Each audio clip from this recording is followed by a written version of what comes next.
उफ्ताद कश्ती मदद कुन या मुईनुद्दीन चिश्ती। सुभान अल्लाह। क़ादरी नारे या गौसे आज़म मीज़नम दमद शेख अहमद रज़ा खां क़ुतब आलम मीज़नम।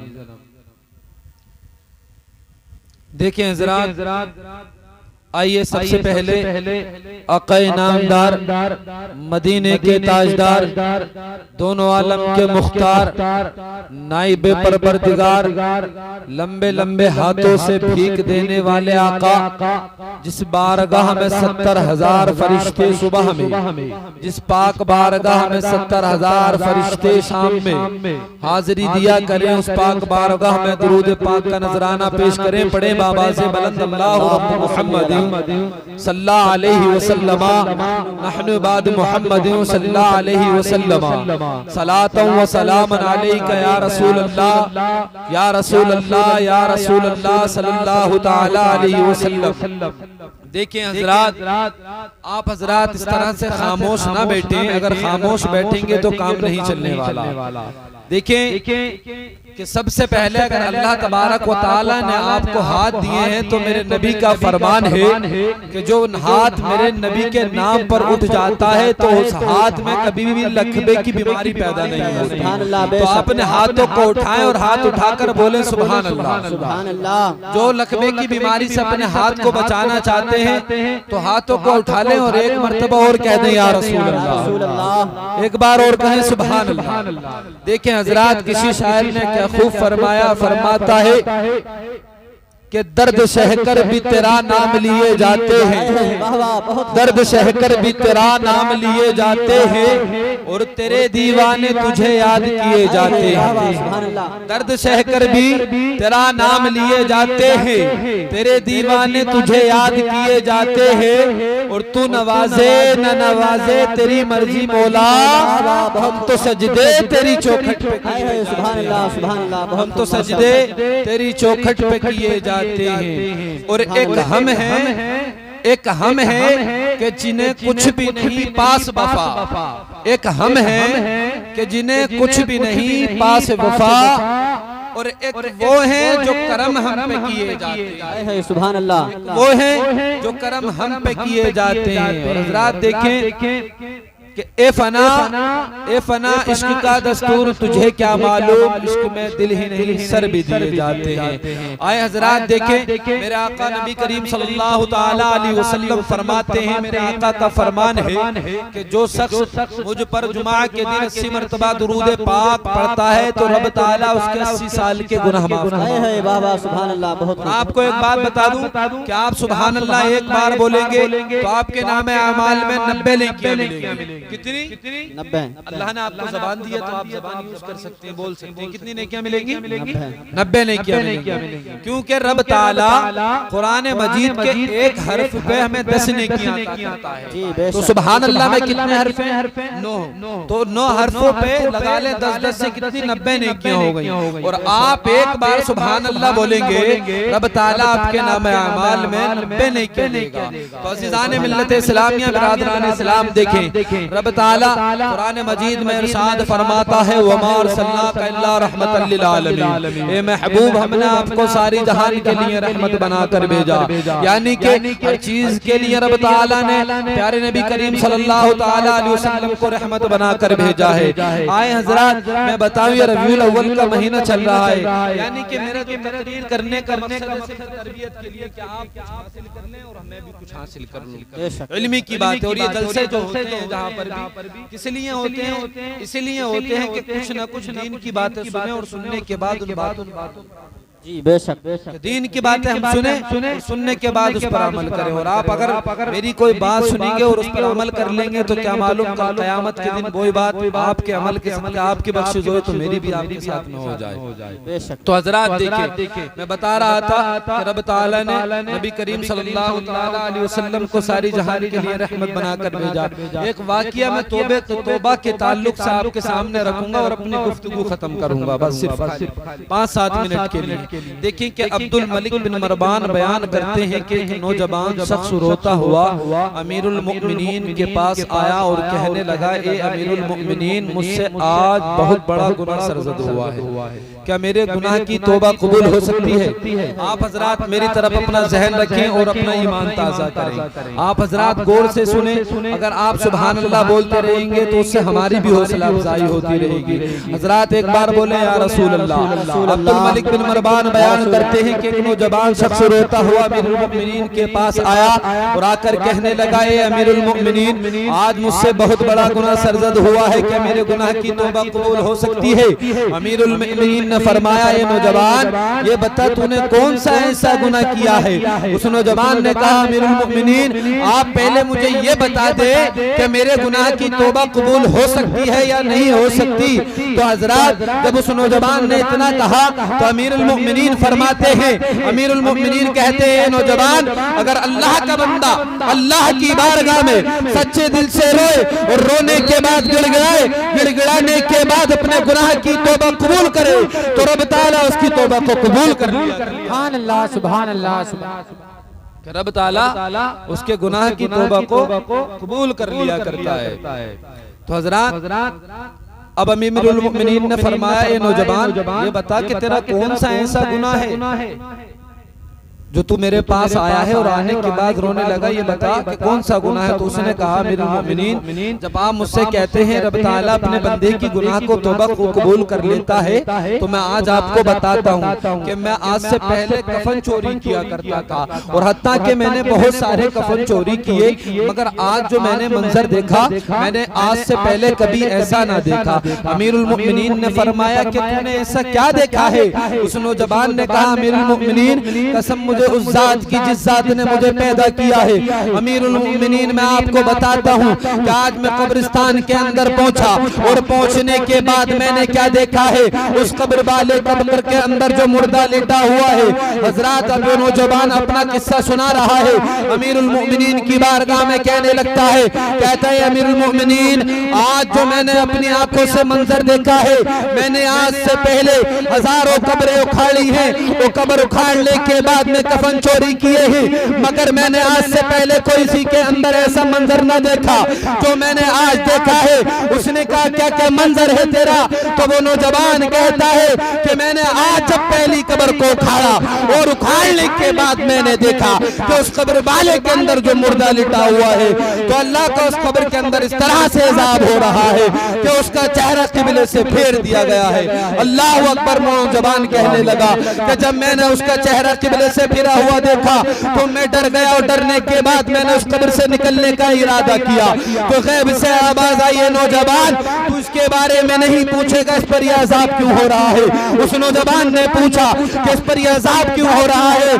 तो गैब से आवाज आती है कि जब ये दुनिया में रहा करता था तो नमाज के मामले को हल्का जानता था, इसलिए इस पर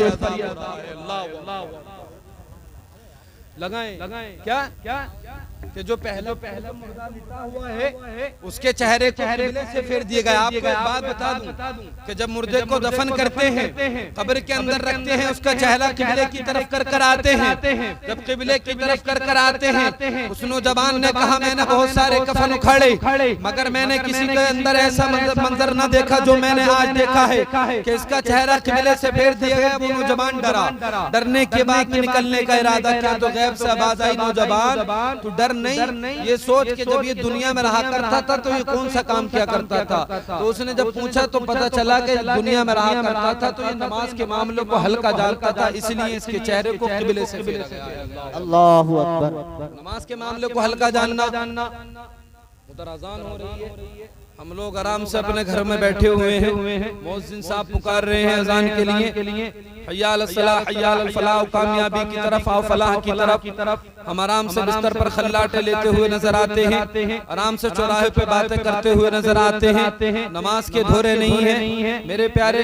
तो हजरात नमाज को मामले को हल्का जानना, ये हल्का जानना। आए देखें, फिर उस नौजवान ने कहा, अमीरुल मोमिनीन, मैंने पहली कब्र वाले का तो बता दिया, मगर जब मैंने दूसरी कब्र वाले को उखाड़ा और उखाड़ने के बाद मैं क्या देखता हूँ कि उस कब्र के अंदर जो मुर्दा लिटा हुआ है, तो उस कब्र के अंदर जो मुर्दा लिटा हुआ है, अल्लाह अकबर के उसके चेहरे को खंजीर की शक्ल में तब्दील कर दिया गया, यानी कि सूअर की शक्ल में तब्दील कर दिया गया। हजरात देखें, वो नौजवान उस कब्र से भी डर गया। डरने के बाद उसने उस कब्र से निकलने का इरादा किया। जब उस नौजवान ने उस कब्र से निकलने का इरादा किया तो गैब से आवाज आती है कि नौजवान तो इसके बारे में नहीं पूछेगा, इस पर यह अजाब क्यों हो रहा है। उस नौजवान ने पूछा कि इस पर यह अजाब क्यों हो रहा है, तो गैब से आवाज आई कि जब ये दुनिया में रहा करता था तो ये जो है शराब पिया करता था, इसलिए इसके चेहरे को खंजीर की शक्ल में तब्दील कर दिया गया। फिर हजरात उस नौजवान ने कहा, अमीरुल मोमिनीन मैंने पहले का भी बता दिया, दूसरे का भी बता दिया, अब तीसरे वाले कब्र वाले का अंजाम देखें कि जब मैंने तीसरी कब्र वाले को उखाड़ा और उखाड़ने के बाद मैंने क्या देखा कि उस कब्र के अंदर जो मुर्दा लिटा हुआ है उसे आग की रस्सियों से बांध दिया गया है। अल्लाह अकबर, उसकी ज़बान हाल बाहर निकाल दिया गया है। अल्लाह अकबर, वो जवान कहने लगा, अमीरुल मोमिनीन मैं उस कब्र से भी डर गया और डरने के बाद मैंने उस कब्र से निकलने का इरादा किया तो गैब से आवाज आई कि नौजवान तो इसके बारे में नहीं पूछेगा, इस पर यह अजाब क्यों हो रहा है। उस नौजवान ने पूछा कि इस पर यह अजाब क्यों हो रहा है। हाँ, पहले का पता चल गया, दूसरे का पता चल गया, मगर तीसरे कब्र वाले का पता चलना चाहिए कि इसे आग की रस्सियों से क्यों बांधा गया है, इसकी ज़बान हाल को बाहर किस लिए निकाला गया है। हजरात उस नौजवान ने अपने आंखों से जब ये मंजर देखता है कि उसकी उस आग की रस्सियों से बांध दिया गया है, उसकी ज़बान हाल को बाहर निकाल दिया गया है।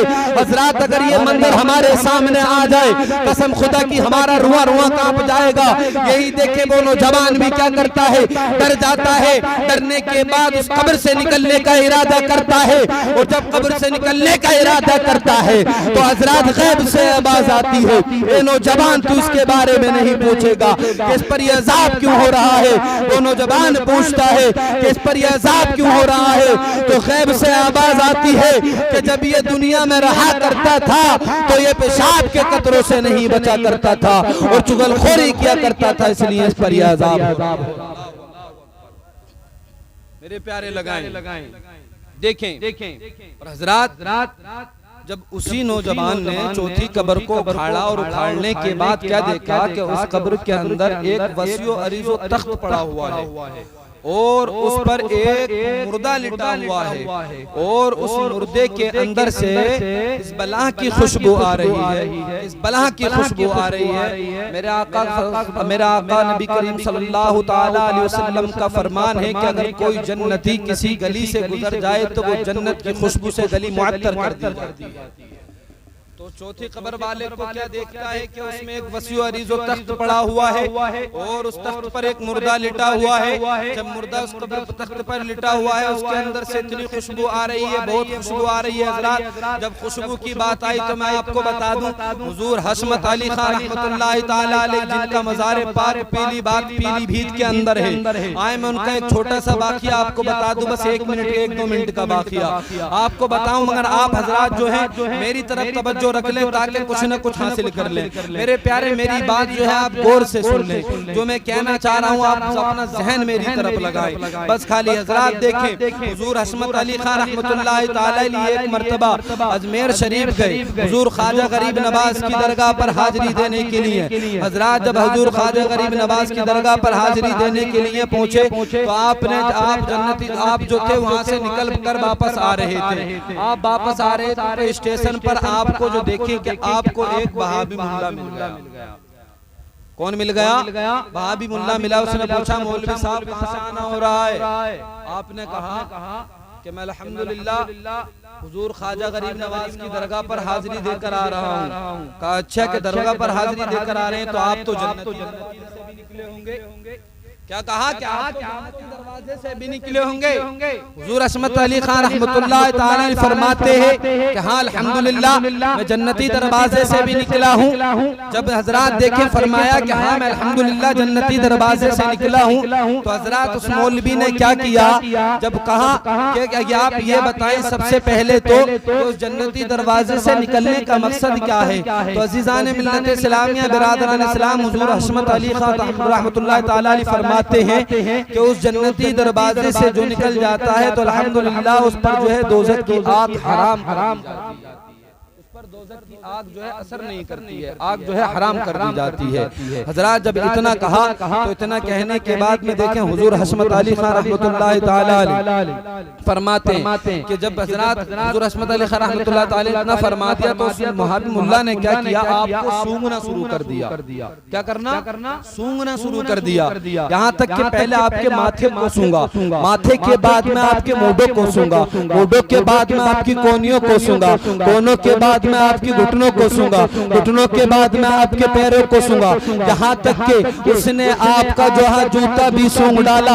और सूंघने के बाद में कहने लगा, ए मौलवी साहब ये बताएं कि मैंने किताबों में पढ़ा है और उलमा इकरामों की ज़बानों से सुना है कि अगर कोई जन्नती किसी गली से गुजर जाए तो उस गली से खुशबू जन्नत से मुअत्तर कर दी जाती है। मगर मैंने तो पहले आपके जो है आपके माथे को सूंघा, माथे के बाद में आपके मैंने मूढ़ों को सूंघा, मूढ़ों के बाद में कोहनियों को सूंघा, कोहनियों के बाद में मैंने आपके घुटनों को सूंघा, घुटनों के बाद में मैंने यहाँ तक कि आपके पैरों को सूंघा, पैरों के बाद में मैंने जो है आपके यहाँ तक के जूता भी सूंघ डाला, मगर मुझे कोई खुशबू ना आई। ये बताएं कि आपके ही उलमा इकराम फरमाते हैं कि अगर कोई जन्नती किसी गली से गुजर जाए तो वो गली जन्नत की खुशबू से मुअत्तर कर दी जाती है, तो आपके अंदर से क्यों खुशबू नहीं आ रही है। तो हुजूर हशमत अली खान रहमतुल्लाह ताला अलैह फरमाते हैं कि तूने किताबों में यही पढ़ा है कि तूने किताबों में यही पढ़ा है, तूने हदीसों में यही सुना है, तूने किताबों में ये नहीं पढ़ा कि दोज़खी के ऊपर जन्नत की खुशबू हराम कर दी गई है। तो तू दोज़खी और मैं जन्नती, तो तुझे जन्नत की खुशबू कि तू दोज़खी और मैं जन्नती, तो तुझे जन्नत की खुशबू कहां से आएगी। हजरात देखें, अब मैं बता दूं लास्ट बात बिल्कुल कि हजरात जब चौथी कब्र को खाड़ा और खाड़ने के बाद क्या देखा कि उस कब्र के अंदर जो है वसी अरीज़ो तख्त पड़ा हुआ है, और जो तख्त पड़ा हुआ है उस तख्त पर एक देखें मुर्दा लेटा हुआ है और उसके अंदर से इतनी खुशबू आ रही है, इतनी खुशबू आ रही है। वो नौजवान कहने लगा, मौला ये बताएं कि मुझे पहले का पता चल गया, दूसरी कब्र वाले का पता चल गया। हाँ मुझे पहले का पता चला कि नमाज के मामले को हल्का जानता था तो उसका चेहरा किबले से फेर दिया गया। दूसरे का पता चला, दूसरा जो था शराब पिया करता था इसलिए उसका चेहरा खिंजीर की शक्ल में तब्दील कर दिया गया। तीसरे का पता चला मुझे कि जो तीसरा था तो तीसरा जो था चुगलखोरी किया करता था, पेशाब के कतरों से नहीं बचा करता था इसलिए उसे आग की रस्सियों से बांध दिया गया, इसलिए उसकी ज़बान हाल को बाहर निकाल दिया गया। मगर मौला मुझे ये पता चलना चाहिए कि ये जो कब्र के अंदर मुर्दा लेटा हुआ है इसके अंदर से इतनी खुशबू क्यों आ रही है और इसको ये मकाम और मर्तबा कहां से हासिल हुआ है। हजरात जब उसने बारगाह इलाही में इतना अर्ज किया तो गैब से आवाज आती है कि जब ये दुनिया में रहा करता था, ये नौजवान तू जब सुनना चाहता है तो सुन कि जब ये दुनिया में रहा करता था तो ये अल्लाह ताला की रज़ाई जोई के लिए जिंदगी गुजारा करता था, नमाज पढ़ते हुए अपनी जिंदगी गुजारा करता था, कुरान पढ़ते हुए अपनी जिंदगी गुजारा करता था, अल्लाह ताला की रज़ाई जोई के लिए जिंदगी गुजारा करता था, किसी की ग़ीबत ना किया करता था, किसी की चुगलखोरी ना किया करता था, कुरान पढ़ते हुए जिंदगी गुजारा करता था, मस्जिदों को आबाद करते हुए जिंदगी गुजारा करता था, इसलिए इसे मकाम और मर्तबा हासिल हुआ है। मेरे प्यारे अगर आप भी चाहते हैं आपको रब ताला ये मकाम और मर्तबा हासिल करे तो क्यों ना कि अपनी जिंदगी आज से ही अच्छी तरह से गुजारना स्टार्ट कर दें, अपनी जिंदगी कुरान को पढ़ते हुए गुजारना स्टार्ट कर दें, अपनी जिंदगी नमाजों को पढ़ते हुए जिंदगी गुजारना स्टार्ट कर दें। मेरे प्यारे हज़रात देखें कि चंद दिन की जिंदगी है, अगर इस जिंदगी को तुम अगर अच्छी तरह से गुजार लोगे तो हज़रात देखें रब ताला आपकी दुनिया भी सवार देगा और आखिरत भी सवार देगा। मेरे प्यारे चंद की जिंदगी है और देखें उलमा इकराम अगर कोई भी बयान करते हैं तो समझाने का मकसद होता है। अब आपकी मर्जी, आप उस चीज पर अमल करें या ना न करें। हमारा काम था बताने का, हमने आपको बताया, हमने आपको समझाया। अब आपकी मर्जी, आप उस पर अमल करेंगे या नहीं करेंगे। देख लें कि जब चौथी कब्र बादल को खड़ा गया तो उसके अंदर से कितनी खुशबू आ रही, इसलिए कि वो अल्लाह ताला की रज़ाई जोई के लिए जिंदगी गुजारता था, रब ताला को राजी करते हुए जिंदगी गुजारता था। तो इसलिए जब उसने रब को राजी कर लिया दुनिया में, तो रब जब दुनिया में रब को राजी कर लिया तो रब ने उस बंदे को आए है बाबा सुभान अल्लाह। मेरे प्यारे देखे, अगर आपको मकाम मर्तबा हासिल करना है यही, तो आपको नमाजों की पाबंदी करनी होगी, अपनी जिंदगी अच्छी तरह से गुजारनी होगी, नमाज कज़ा नहीं करनी होगी। अज़ीज़ान मिल्लत इस्लामिया बरादर इस्लाम, देखें कि मैंने जो सर से वक्त में तकरीर की, रब ताला से दुआ है मेरी इल्मी की वजह से, अगर इस मुख्तसर से वक्त में मैंने जो बयान किया है, अगर कोई भी गलती हो तो रब ताला माफ फरमाए, और सबसे पहले मुझे इन बातों पर अमल करने की तौफीक अता फरमाए, मेरे बाद आपको इन बातों पर अमल करने की तौफीक अता फरमाए। तमाम हज़रात एक मरतबा कलमा पढ़े, ला इलाहा इल्लल्लाह मुहम्मदुर रसूलुल्लाह सल्लल्लाहु तआला अलैहि वसल्लम व मा अलैना इल्लल बलाग। अस्सलाम वालेकुम।